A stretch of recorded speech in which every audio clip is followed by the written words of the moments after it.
စရုပ်ထအဆင့်မှာတော့3ရက်ခြားတစ်ခါအစာကျွေးပြီး16ရက်သားအဆင့်ကိုရောက်ရှိလာပြီးတော့အမဲရောင်အဆင့်ကိုပါပြောင်းလာတဲ့သားလောင်းလေးတွေကိုတွေ့ရမှာဖြစ်ပါတယ်။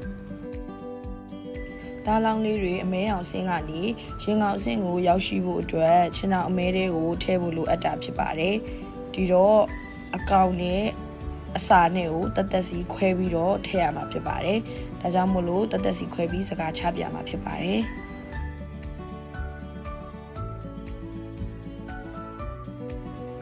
ခြံထဲမှာတော့ဆက်ရှိတဲ့အတွက်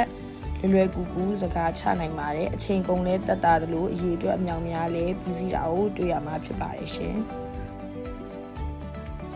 အခုဆိုရင်တော့စကားချဆက်ထဲကနေအကောင်လေးတွေတက်တက်အမိုက်တွေတက်တက်အောက်ကိုကျလာပြီးဖြစ်ပါတယ်